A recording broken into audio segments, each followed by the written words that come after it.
Hola, bona tarda. Ara, en un parell de minuts, començarem.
Hi, Emilia. Hi. So we're not live right now. We're just the two of us. No, we are live, I think. Okay. Molt bé. Doncs començarem ja les jornades. Bona tarda i benvingudes a aquestes jornades online Mirades Polièdriques a les violències de gènere. Estem molt contentes de l'interès que han generat aquestes jornades i de la rebuda que han tingut. Eren unes jornades que s'havien de celebrar de forma presencial a principis de juliol, però vam haver de buscar alternatives, òbviament, donada la situació, i sembla que aquest format online també ha permès que molta altra gent hi pogués participar. De fet, vam haver de tancar les inscripcions molt aviat perquè s'havia omplert l'aforament del Zoom, però estan també retransmetent en directe amb les jornades per YouTube Live, així que també altres persones ho esteu podent seguir a través d'aquest canal. Per tant, us donem la benvinguda a totes, sigui quin sigui el canal pel que ho estiguem seguint. I també un cop acabades les jornades podreu trobar totes les sessions gravades, els vídeos els podreu trobar a la web del projecte. Aquestes jornades s'emmarquen en el projecte Mirades Polièdriques a les violències de gènere, que és un projecte coordinat per la Universitat de Vic i per la Universitat Oberta de Catalunya, finançat per la convocatòria Recercaixa, i és un projecte que té com a objectiu analitzar les experiències i les construccions sobre violència de gènere en joves i també estudiar les pràctiques i experiències de prevenció sobre les violències de gènere. I tot plegat és mirar-ho des d'aquesta perspectiva interseccional, és a dir, tenint en compte diversos eixos de desigualtat i també una perspectiva holística que consideri com els diferents àmbits en els que es donen les violències. L'objectiu d'aquestes jornades és debatre i reflexionar conjuntament sobre aquestes qüestions amb diferents persones i entitats que treballen tant des del món de la recerca com en la intervenció sobre aquesta temàtica. I el format que hem preparat serà primer sentir la conferència i després obrir el debat, on anirem recollint les preguntes que ens pugueu anar escrivint a través del xat, ja sigui a través de YouTube o també a través del Zoom, anirem recollint les preguntes que tinguem i els anirem formulant a la ponent. Les jornades d'avui comencen amb la conferència d'Emilia Roig, que és directora del Centre per la Justícia Interseccional de Berlín, i tindrem també 4 sessions més, 3 taules rodones que seran dimarts que ve, dia 26, dijous 28 i dimarts 2 de juny, i la conferència de tancament que serà el dijous dia 4, on també es farà la presentació del podcast Zones F. Aquesta presentació del podcast serà un espai dinamitzat per lo relacional, on es compartiran dificultats, reptes i estratègies en relació a la realització de tallers en centres educatius. I abans de començar amb la conferència us volíem passar un vídeo molt curtet que dura 1 minut que ens han enviat lo relacional per preparar aquest podcast i per animar-vos a participar-hi. Per tant, passem ara a aquest vídeo i després comencem ja amb la conferència inaugural.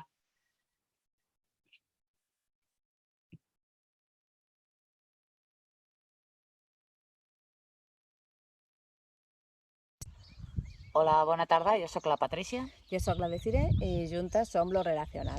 També estem participant de les jornades Mirades Polièdriques a la violència de gènere. Ho estem fent des d'un petit poble al Baix Empordà que es diu Cruïlles, amb un podcast que hem anomenat Zona Cefa. En aquest podcast compartirem situacions difícils, reptes i estratègies que ens hem anat trobant quan fem tallers als centres educatius.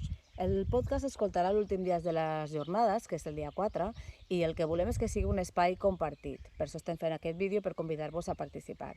El que ens agradaria, si voleu, és que ens podeu enviar comentaris, preguntes, dubtes que us aneu trobant quan treballeu les violències de gènere als vostres espais educatius, o si ja teniu accions, estratègies que us funcionen i que voleu compartir, estarem encantades d'escoltar-les. Ens podeu enviar un correu a info@lorelacional.org o un àudio per WhatsApp al 661 71 72 93. Ens trobem el dia 4 al final de les jornades. Adeu! Molt bé, doncs ja heu pogut veure el vídeo de lo relacional i anem ja amb la sessió d'avui a càrrec d'Emilia Roig, titulada Perquè la interseccionalitat no és un luxe. Emilia Roig és doctora en Ciències Polítiques i fundadora i directora del Centre per la Justícia Interseccional de Berlín, un centre que es dedica a combatre les desigualtats i discriminacions interseccionals a Europa. També és professora de la DePaul University de Chicago. Del 2007 al 2010 va treballar per la defensa dels drets humans en diverses organitzacions, com l'Organització Internacional del Treball a Tanzània i Uganda, a l'Agència Alemanya per la Cooperació Internacional a Cambodja i Amnistia Internacional. I també jurat en diversos premis literaris. Com podeu veure, ja tenim a la Emilia aquí. Hi, Emilia. Good afternoon. Hi. How are you? Yes. Yeah, I'm fine. Thank you. So welcome to the conference and thank you very much for being here with us. We are very happy to be able to hear you today. And as you know, now we will have the video you sent us some days ago. Comencem, doncs, passant la seva ponència i després ens tornem a trobar en viu per tenir el debat. Fins ara.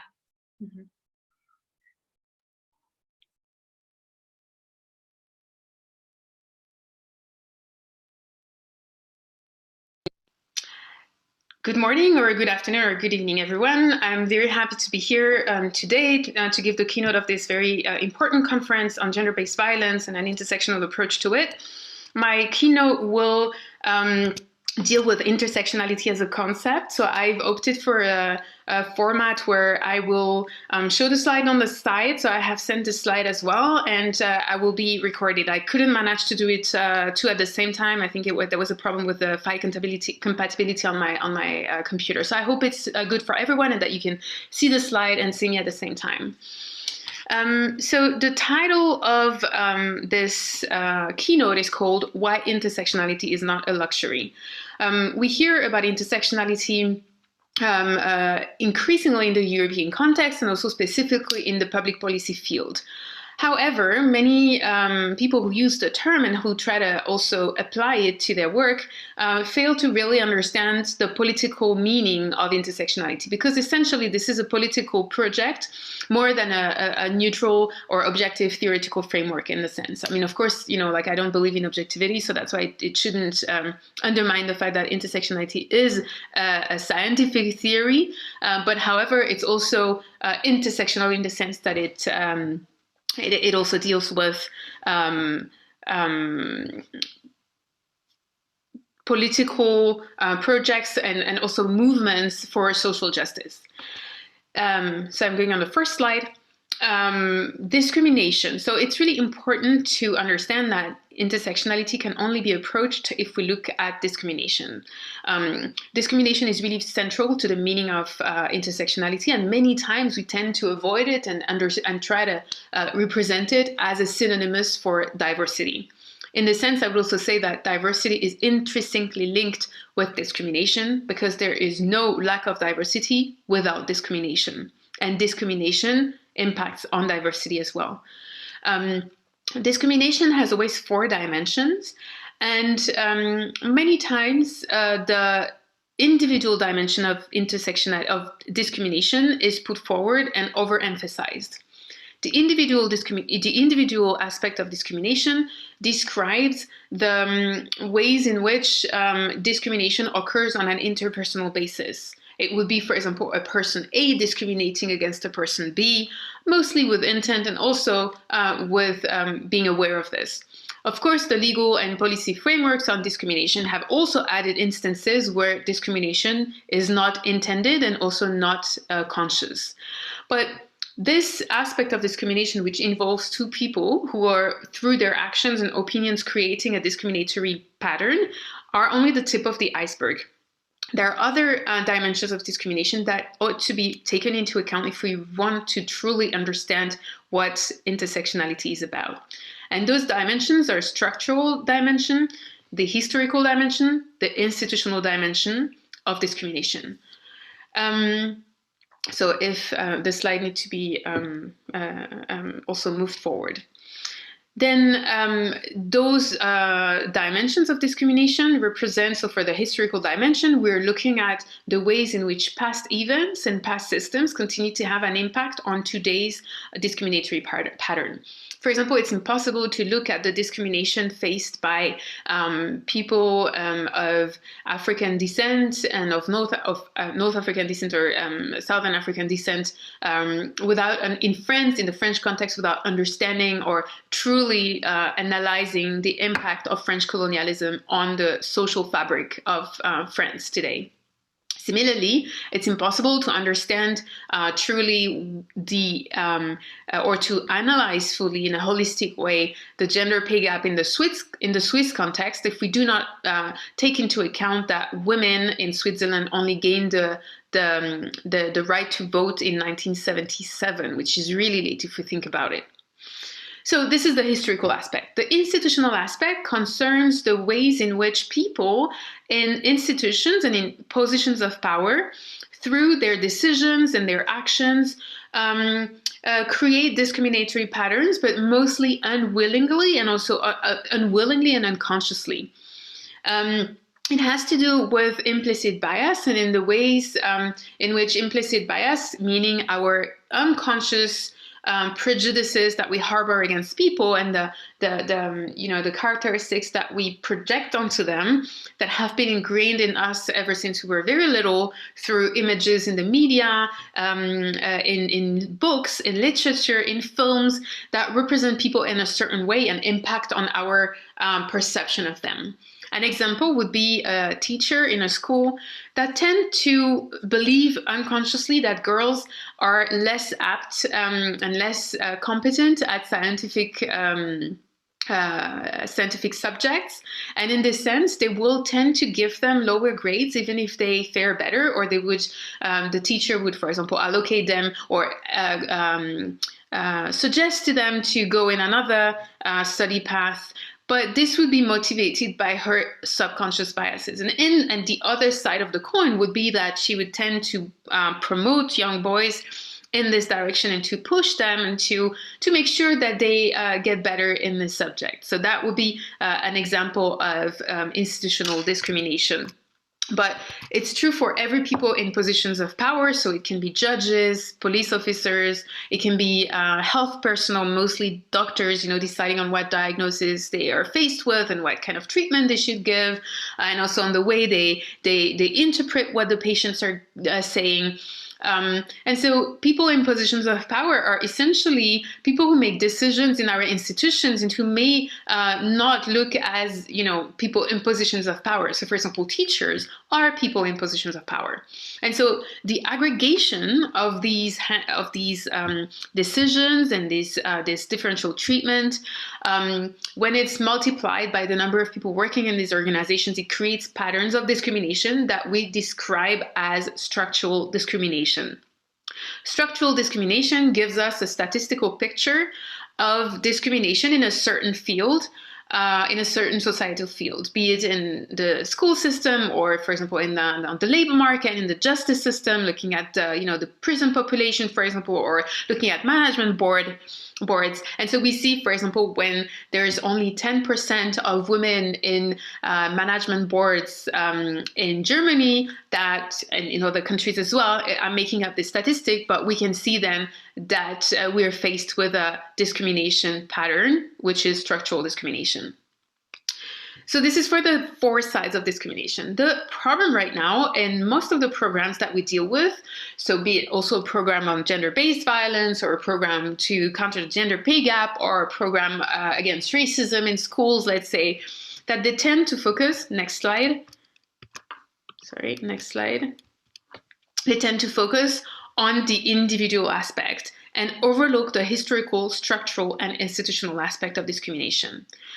And this discrepancy between the 4 dimensions leads to a focus for measures meant to combat discrimination that focus on the individual level. They focus on behavior, on opinions, and do not look at the wider structures which enable such discrimination to take place in the first place. So if we look at gender-based violence in schools, for example, we could imagine that, you know, an individual level would just look at the perpetrators in this sense and looking at trying to discipline them or trying to infuse like a moralist tone and telling people how to behave and what to say, which is, of course, one of the dimensions or one of the types of measures that need to be implemented.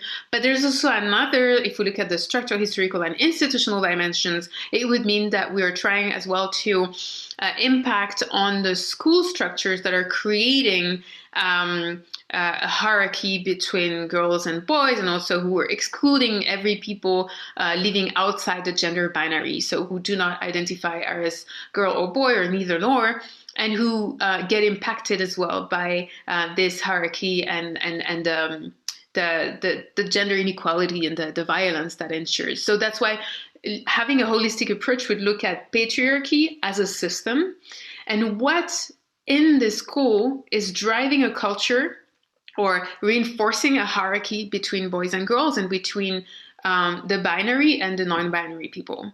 And so that's why it's really important to look at the curriculum, looking at the school setting, the gender balance in the school as well. Is there representation of people who are not, who are diverse as well within these categories? Do we have gender non-binary people? Do we have trans people in the school as well who can, be referred to for the kids as role models or where they can see themselves? Do we have also non-white people and religious and ethnic minorities in the school in the school personnel? So these are for example other measures that could be put in place next to the individual level. And so mostly when we focus on the individual level, another fact is that we tend to focus on the conscious and intentional dimensions of discrimination and overlook the unconscious and unintentional sides. What is important to notice as well is that when we look at difference, and that's I think something that is quite important because many of us are really uncomfortable with difference. When we try to say, oh, we're not all. Of course, we're all human, so that's absolutely out of question. We are all human, but we have differences between us. Some of us are Black, some of us, we have different skin colors, we have different religions, we have different genders. And so some people say, no, don't speak about the differences. Let's focus on, what brings us together. And so next slide. What we should always tackle is not difference in itself, but hierarchy. So the hierarchy that places different groups of people on a ladder where some of them are considered to be superior and others inferior. And I think that's quite central to the way we deal with discrimination and intersectionality, because hierarchy is what we're interested in. Difference in itself is not the problem. Difference is actually very positive. We want to live in a society where difference is valued, where it's seen, and where it's celebrated. What we want to dismantle is the hierarchy that is placing people in different levels and that allows violence against some groups of people, that allows their rights to be disrespected and their voices to be unheard. Now I'm going to look at another aspect, next slide, of discrimination, and that's the difference between equality and equity. In a school where there is violence, because violence is one of the symptoms of inequality and discrimination. So it can be exclusion, it can be violence, it can be also lack of access to resources. It's really varied in the ways in which discrimination materializes. And so on the left side of the picture, we have equality. So it means that all the people on this picture have the same, are given the same, and theoretically, that's a discourse, a meritocratic discourse that pertains, that says that reach everything in society, because we live in an egalitarian society where, or in a meritocratic society where if people work hard, they will manage. The only thing is that in such a framework, we overlook the structures in society that create advantages for some and disadvantages for others.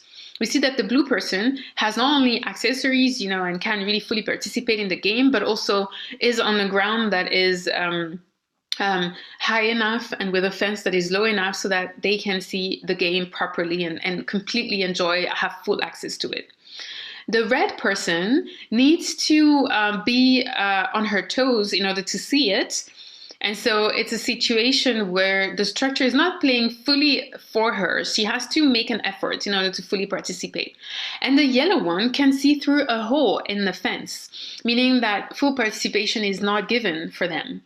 And so in an egalitarian system, so I'm moving to the other side of the picture where equity is written, we see that it's possible to have full equality, or not full equality, but equity at least, if some people are given more than others according to the structures, not according to their potential or not according to their intrinsic competencies. Many times we tend to look at corrective measures, which would be, for example, having 3 blocks for the yellow one and 2 for the red and only 1 for the blue, as measures that are discriminating. We call it reverse discrimination because the blue person has less. What we don't see, however, is that the blue person doesn't need more because the structures are already playing for him, right? So that's really important to look at this in our society, knowing that in our society, we do not see the structures, they're invisible. So that's why we can be very quick to interpret this as a form of discrimination, as something unfair, right? And so I was mentioning this simply because it's very central as well to the concept of intersectionality, to look at the difference between equality, so formal equality, a meritocratic system, and then equity and an egalitarian system. So now let's move to the core of intersectionality, which is looking at identity, the different facets of our identity and the systems which create them. So identity is really complex, and it's it's moving, it's flexible, it's also changing depending on the context. So, for example, in the French context, that would be métis, which is biracial. In the German context, that would be black, and in the Senegalese context, for example, I would be white, right? So that's why it always depends on, the place where we're finding ourselves. For some people, they will be white no matter where they are. A white person in Germany will be white everywhere in the world. But for example, a Turkish person who's, migrated to Germany, or who lives in Germany, is in the minority, and in this sense is a racial minority for that sense, or ethnic and religious minority.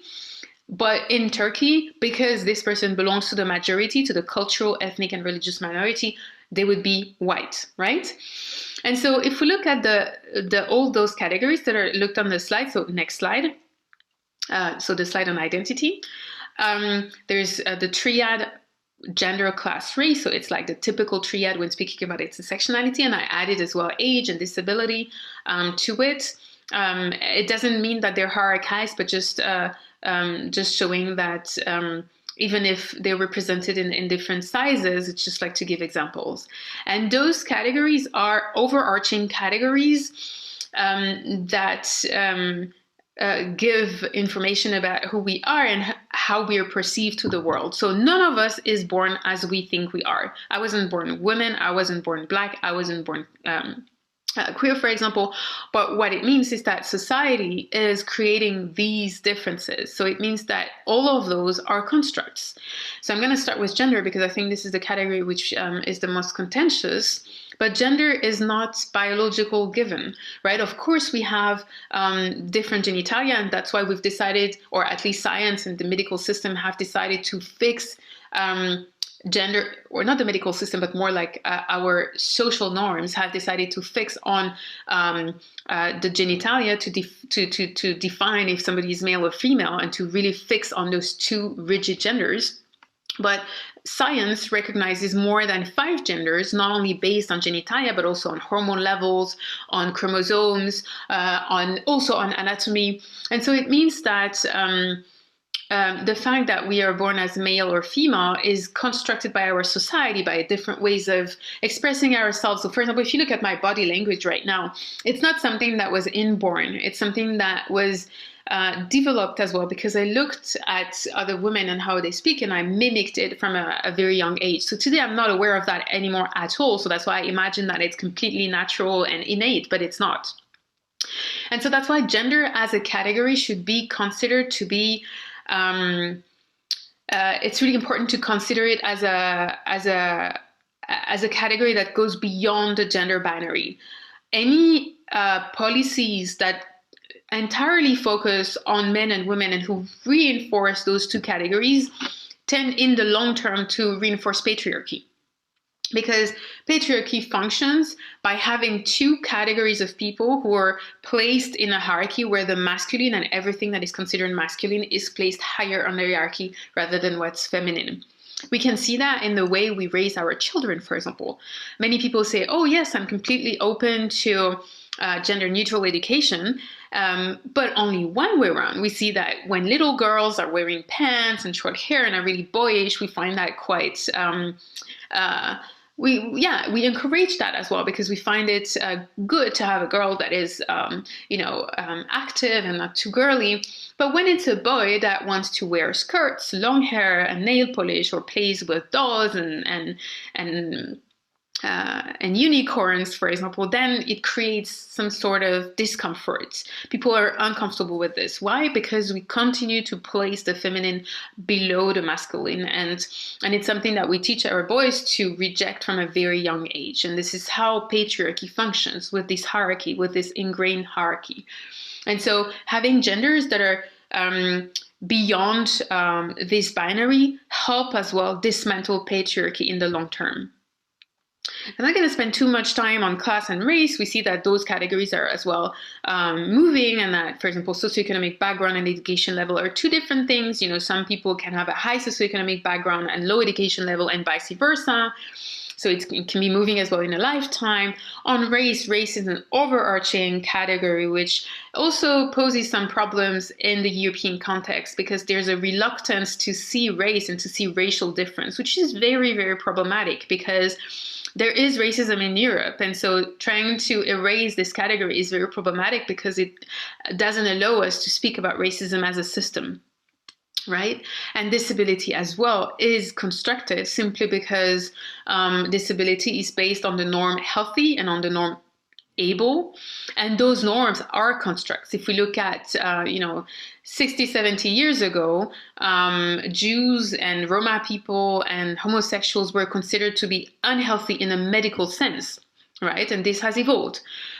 We could as well say that being healthy is being alive, right? And we don't have this definition. It's also linked to the norm able, as in able is everything that can do what the norm can do, but also an able body is a body that can contribute to the capitalist system by producing, by also being manually active, etc., which is also a fallacy if we think about it. And so what I'm meant to say here is that identity is central to intersectionality, because we see that all those identities work together, and that a woman with disability who is also wearing a hijab and Muslim and from a higher education level, all those categories intersect to create very specific dynamics and effects. And what we're interested about are more the systems which create these categories. So what we see, next slide, is that we have capitalism, patriarchy, and racism as three systems that are also, objectively speaking, the systems that organize our labor market, that organize our social hierarchies, and they create our identities. For example, racism creates race. Capitalism creates class differences. Patriarchy creates the binary. It creates as well the hierarchy between men and women, right? And so we see that, also other types of discrimination such as fat phobia, ageism, ableism are the intersection of those three systems of oppression. And so I've written as well in small different sub categories or subsystems, which are they are byproducts of these grand systems. For example, heteronormativity, sexism, binarism, but also transphobia, homophobia are byproducts of patriarchy. Colonialism, nationalism, border regimes are byproducts of racism. But also, if we look at border regimes and colonialism and nationalism, they're also byproducts of capitalism. So it's difficult to represent it in a graphic way simply because it's also very, interwoven, right? And so intersectionality is mostly interested with the systems which produce our identities and the underlying hierarchies which maintain inequalities. So identity is important, but systems are more important. And these are the phenomena that we should tackle. We should tackle the systems and the hierarchies. And I'm going to give you an illustration right now. So this is the next slide for the identity and systems, where I explain this. And then next slide again, where you have a drawing, slide 10. So I'm going to give you an example of a person. When we focus on identity, we have a hypothetical person who might as well be, real. So we have a Black, trans, Muslim, Roma, migrant, disabled, lesbian, working class person, right? So that's a hyperbolic example. So we have this person, and people who misunderstand intersectionality would say, oh yes, so intersectionality is about dealing with this very specific person, right? We deal with this person, and is it really efficient? Because then it would mean essentially that we're looking at a minority within minority. It's like statistically irrelevant. And what I would say is that instead of thinking this way and of having a trickle down approach, meaning we look at, for example, in the gender equality policies, we look at the most privileged of women. And then we see, okay, if the top managers who are women manage to crack the glass ceiling, then we manage to have an impact on all other women. So it will trickle down, right? And what I'm saying is that no, a trickle-down approach has never really worked. What works is a trickle-up approach. So the opposite. It means that if we manage to make the rights of this hypothetical person respected, her voice heard, her interests represented, and that she has access to economic, political, and cultural power, and that she lives safe and in our society, then we can be sure that all migrants, all Romas, all Black people, all Muslim people, all trans people, etc., will have that access as well, because she is the most marginalized of all, right? So if this person has access, then it means by inference that every other person will have it too. So instead of focusing on this individual, what we're looking at is that we have a much bigger reach if we use a trickle up intersectional approach to inequality discrimination, right? And here, to finish, I would like to quote my favorite quote by Kimberly Crenshaw, who's the inventor of the term intersectionality, and we're very happy to have her as well as our president. And she says, a truly intersectional feminism can reach everyone on the planet. So here in the original quote, it's the word feminism. We might as well use another word. We might as well, a truly intersectional public policy can reach everyone on the planet, or a truly intersectional framework can reach everyone on the planet. So I will stop here. I'm really looking forward to our Q&A session next week. And I hope you enjoyed this talk. Thank you very much.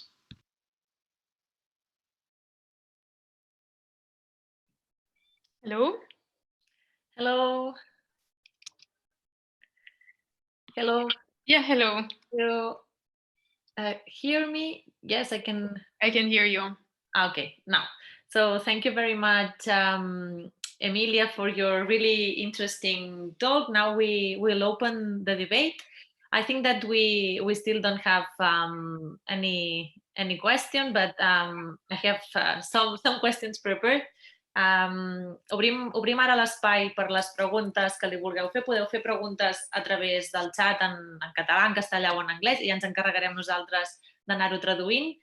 Si ho esteu veient per YouTube Live també podeu escriure les vostres preguntes i ho anirem recollint. Per tant, estem pendents. Em sembla que de moment no en tenim cap, així que en farem una que teníem ja preparada per començar a trencar el gel. So, Emilia, one of the questions we would like to ask you is, what do you think that are the current challenges for struggling against gender-based violence from this intersectional perspective? Let me just translate it into Catalan before you start. La pregunta que li volíem fer a l'Emilia Roig per començar era que quins creia que eren els reptes amb els que ens podríem trobar ara mateix per aquesta lluita contra les violències de gènere des d'aquesta perspectiva interseccional. So, so the main challenge, so I think it's because we're used to seeing social issues and discrimination as one axis phenomena. So when we speak about gender violence, the first idea that comes to our minds is gender, man, woman. When we speak about discrimination on the basis of sexual orientation, then we have an image that comes to mind, and we see a gay man or a lesbian woman who are gender conforming and also without disability, and also white mostly. And so that's why we tend to put people in boxes that are not representative of the diversity of the group that we're dealing with. And so I think the challenge is to unlearn categories and social categories and to make them more inclusive. So the example that I gave at the end of the keynote is really helpful in that regard, because what intersectionality asks us to do is to expand notions, so when we speak about women, it's to see all women in this category, to see women with disabilities, to see Black women, Muslim women, to see lesbians, to see old women, young women. And so that's really what we need to do. We need to unlearn the ways we've been seeing social categories so far. Okay, thank you. We already have some questions from the people here in the chat. Mm-hmm. One of it is how the queer theory contributes to the intersectional approach. Sorry, because I was reading the chat in the meantime. Can you ask the question again? Mm-hmm. Okay, let me say it in Catalan first. Tenim una de les preguntes que han sortit al chat per Zoom és com creu que la teoria queer contribueix a aquesta aproximació interseccional. So it would be this question on how the queer theory contributes to the intersectional approach.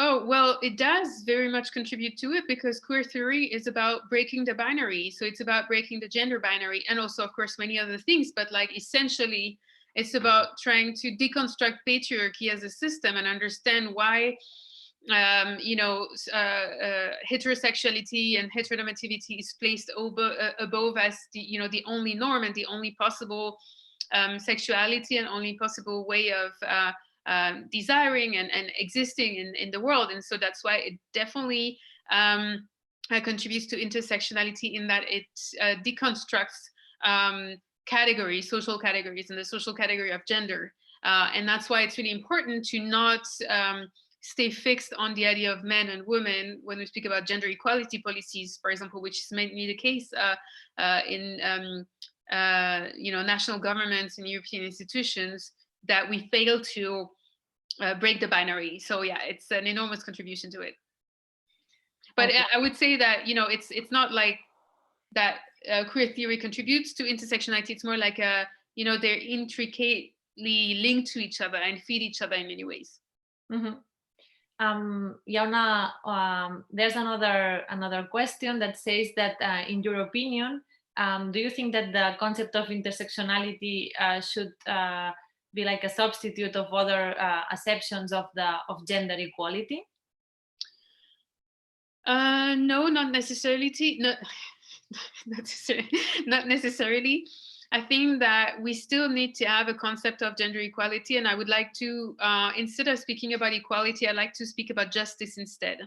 Mm-hmm. Simply because having a justice paradigm helps us to approach the current hierarchies that we have in a more holistic way.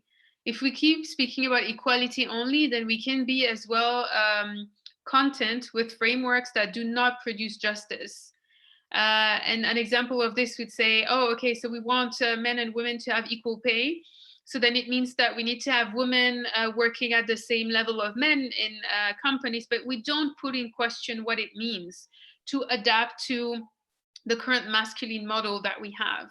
And that the current patriarchal model that we have, which is it's neither good for men nor women, and so we would have to put it in question. And this is what justice is about. It's about really trying to create new systems and to question profoundly the institutions, the systems that we live in and that produce injustice and inequalities. Okay, we have another one. I tried to translate it to you. It says that many of the policies, both from institutions and other kind of programs that want to struggle against discrimination, are organized like for different identities. So there are different units or departments for women, for LGBTQ people, for youth, for people with disabilities. So how would this have to be like reorganized to So yeah, they don't need to be reorganized. That's also good to have focus on several people, several groups of people, because they have each different interest, and also, I mean, not different interest, but different needs, I would say, and also to some extent different interests. So it's fine to not like have everything under the banner of we want justice, but more having subgroups is fine.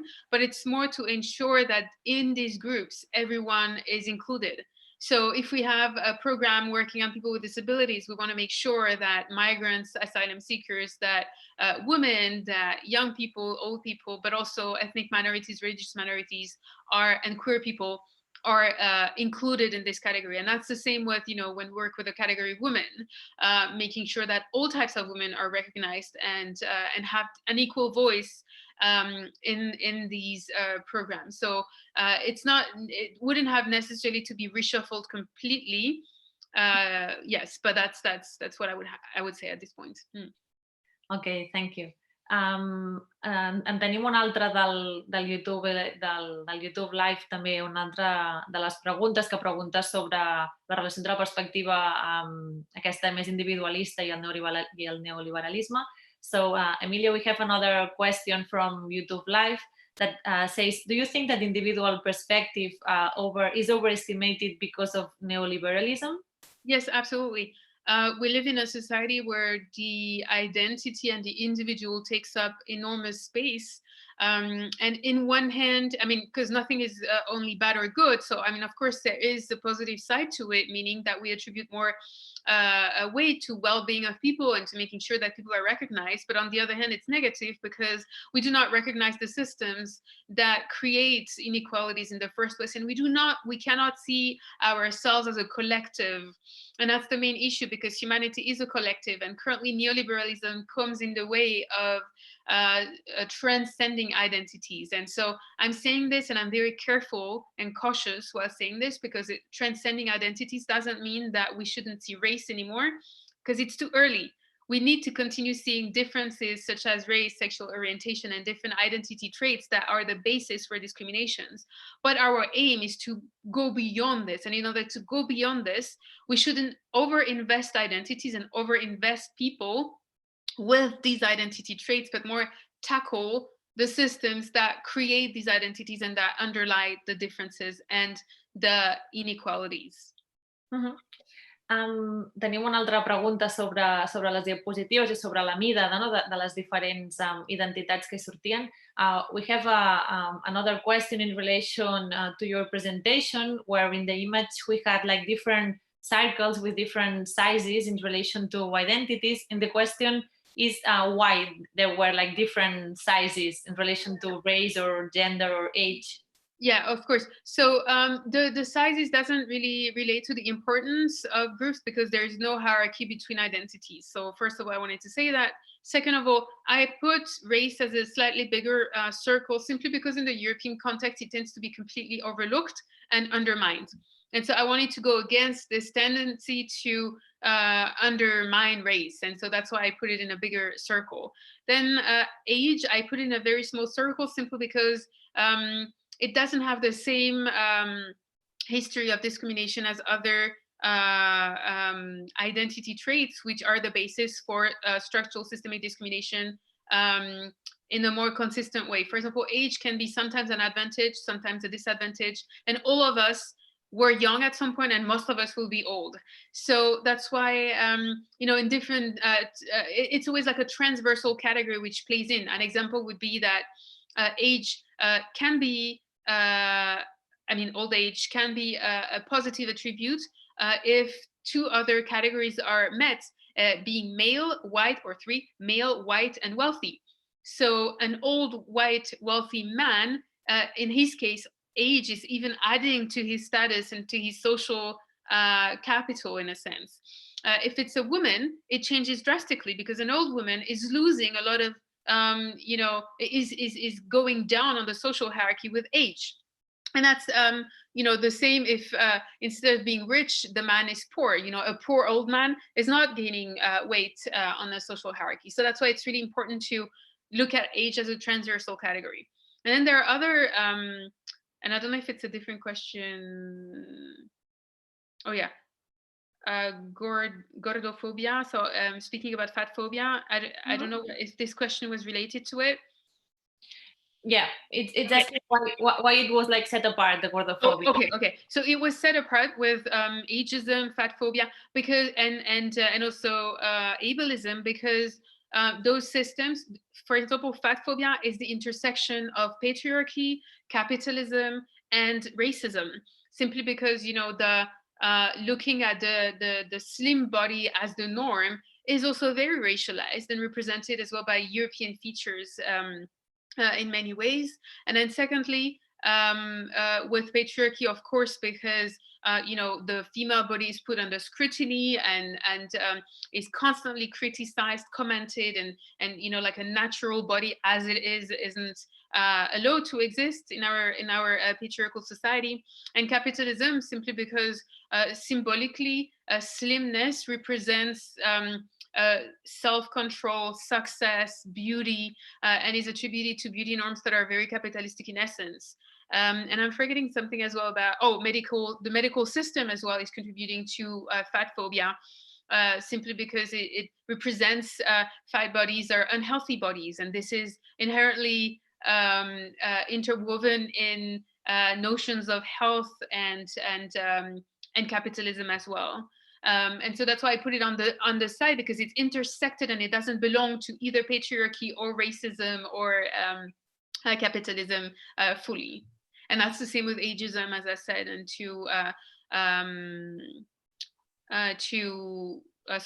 ableism, because disabled people with disabilities are created as being disabled by all three systems. I don't know if I talked about it in the talk. I can't remember. Did I? Yeah. Yes. Okay. Mm-hmm.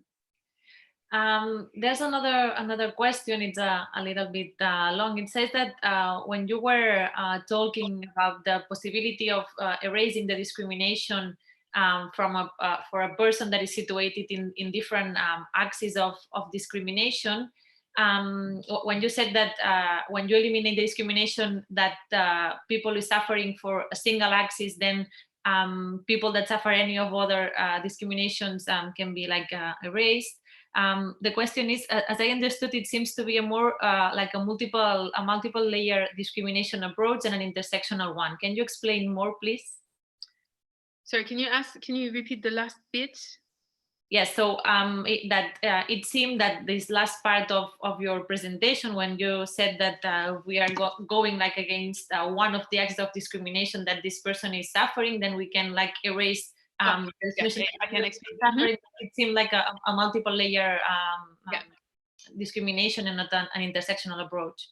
Okay, so I can explain this simply by saying that if we I will take the example of the fight against homophobia. So many times the fight against homophobia in the European context is feeding anti-Muslim sentiment and anti-migrant sentiment by representing homophobia as something that comes from specific cultures, especially Islam.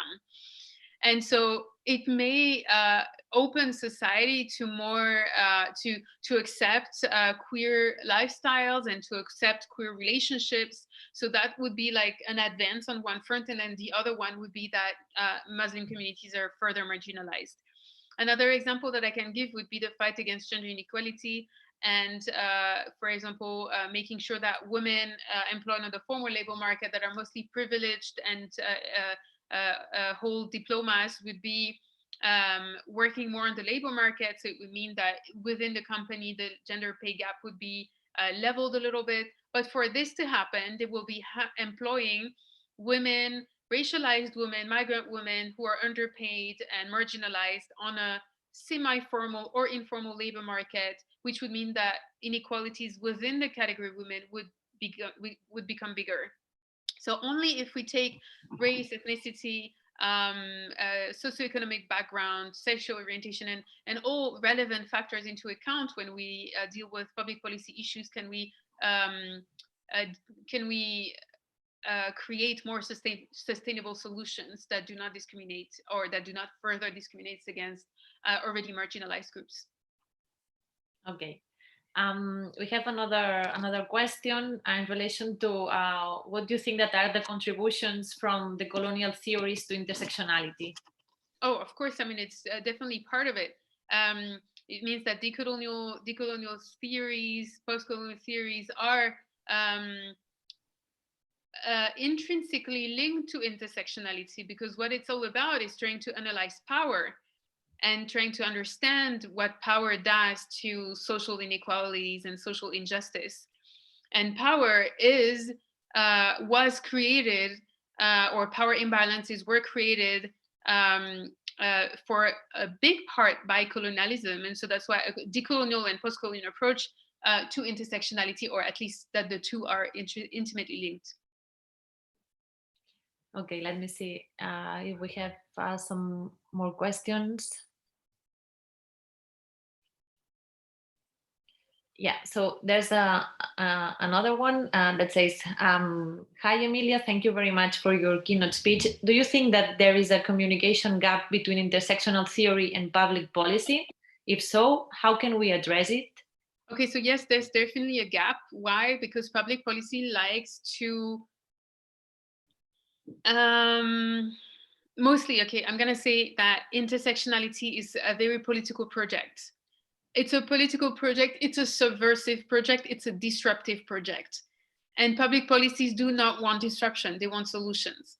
And so that's why it's many times very difficult for public policies or people who design and implement public policies to understand that some of the things we've been doing have been done completely wrong, and that it will take time to undo them or to create alternative ways of doing.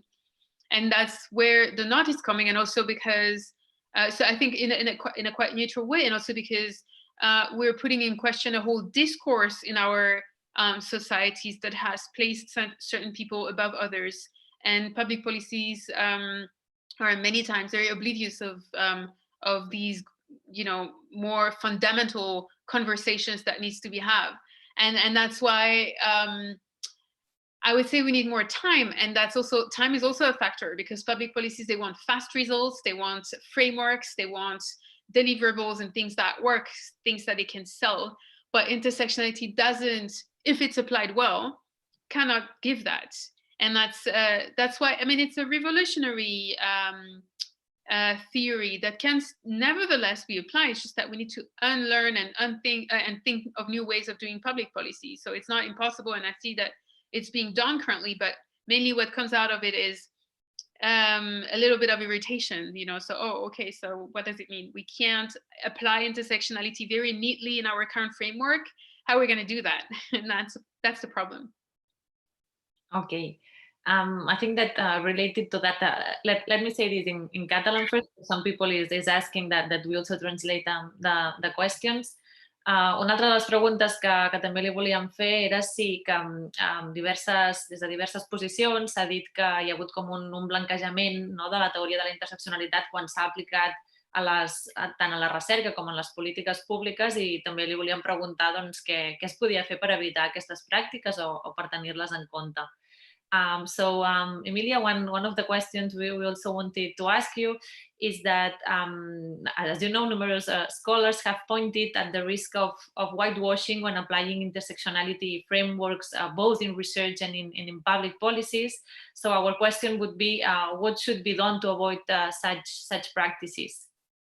I think what needs to be done to avoid whitewashing and watering down the meaning of intersectionality more generally is to shy away from difficult conversations. So in order for this not to happen, we have to make sure that when we speak about intersectionality, we speak about power, privilege, and disadvantage, and that it doesn't become an empty word that is trendy and can conveniently be applied to just tick a box. So that's a big process, and that's all I can say as an answer, is that really making sure that power and privilege are always part of the conversation on intersectionality. Okay.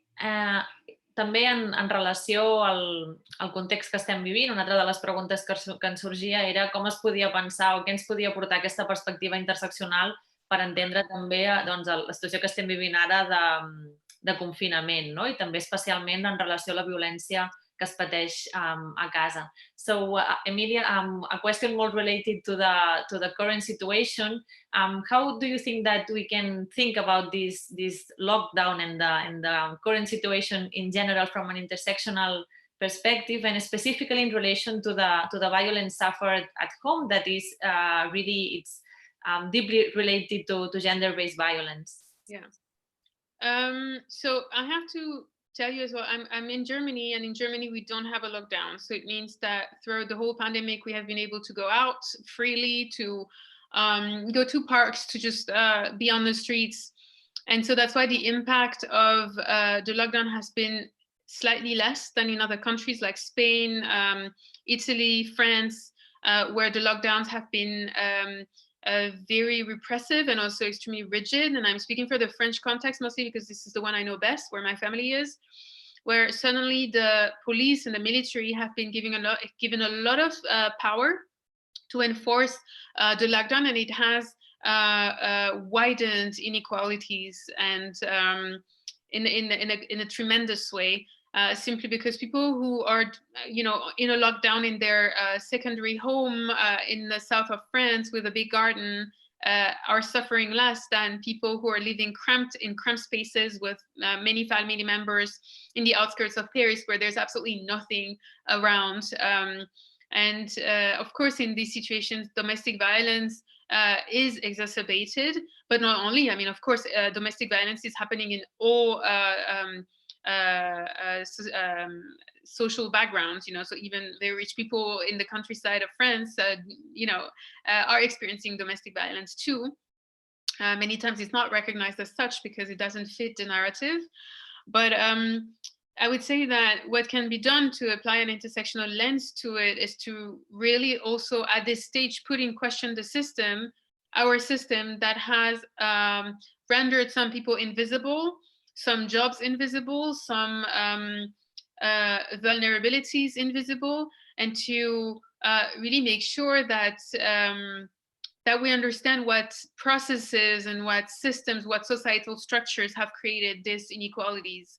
And so it's too early to really, or I mean, it's never too late, I would say, but it's a little bit early to, or I would frame it different. I would say that we need a lot of patience to create other paradigmas, and this is, I feel, the slippery slope that we're finding ourselves on, because currently I feel around me the urge to go back to normal no matter what, and to just like go back to normal and to put capitalism back on its feet, and it hinders us from really thinking about alternative ways and taking the time. And time is so precious and so important, and currently we're giving back the time to our capitalist system in ways that might not enable us to really bring change. And that's it's a little bit abstract what I'm talking about right now.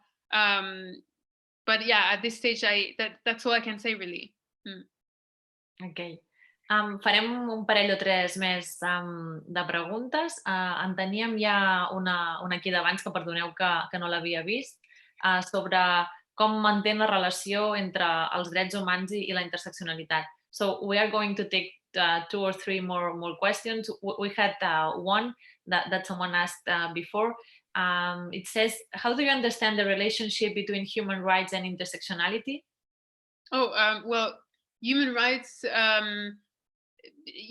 it's such a vast discourse, and it can be also many times instrumentalized, that it's difficult to give an answer, like a very clear, definite answer to this. I mean, human rights, or access is a human right. Equitable access to resources, to political voice, to economic resources, to protection is a human right. So it is definitely linked to it. But I like to have a justice approach rather than a rights approach, because it goes beyond rights. And that's why, in this sense, of course, intersectional justice is linked to human rights, but I'm not sure if it answers the question.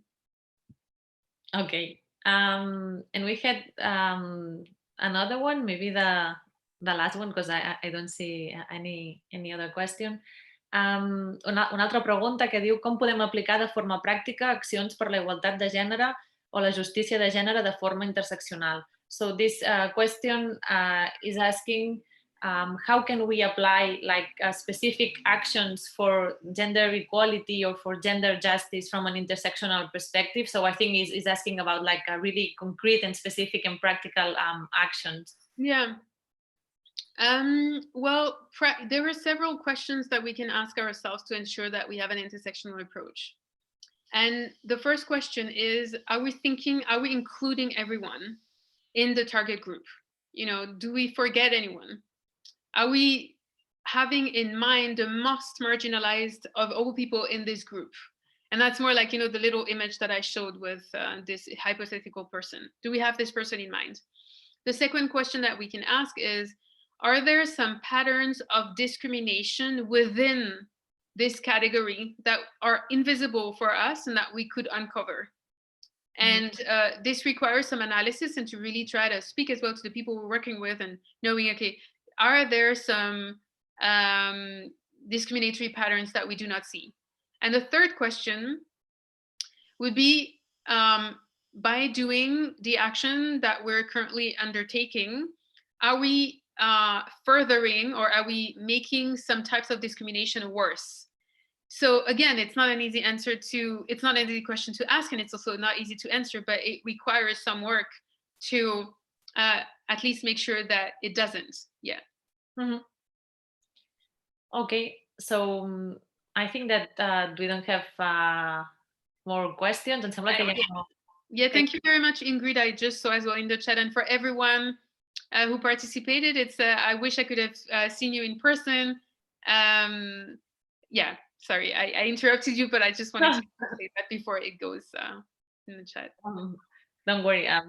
Thank you very much, Emilia, for your participation, for your interesting contributions, both in your presentation and for this round of questions and answers. Moltes gràcies a totes també les que heu participat tant per Zoom com per YouTube. Ara no tinc les dades, però crec que era quasi 200 persones, no sé si ara m'ho poden confirmar. Abans de marxar, el que sí que us volíem recordar és que les jornades continuen. Com sabeu, hi ha diverses sessions. Dimarts vinent tenim la primera taula rodona que es titula Intervencions en la cruïlla, com apliquem la interseccionalitat en la prevenció de les violències de gènere, amb la participació de Patsili Toledo, Lucas Platero i Lídia Casanovas. Dijous 28 tindrem la segona taula sobre les fronteres del gènere, amb Miquel Missé, Maribel Cárdenas i Míriam Solà. I el dimarts 2 de juny tenim la tercera taula rodona sobre pornografia amb Cristina Garayzábal, Sílvia Merino i Amat Molero. I llavors tancarem les jornades el dijous dia 4 amb la conferència de Benita Sundaram i amb el podcast que heu vist abans la presentació de lo relacional. Per tant, ens veiem dimarts que ve a les 5 amb aquesta primera taula rodona I volia només despedir-me. So thank you very much, Emilia, for everything, and hope to see you in person someday. Thank you so much for the organization. It's been it's gone really, really well. Like everything was perfect. Also, technically speaking, really, thank you so much. It's been really good. So wishing you good luck for the rest of the conference, and looking forward to meeting you in person. Yes. Bye. Goodbye. Bye.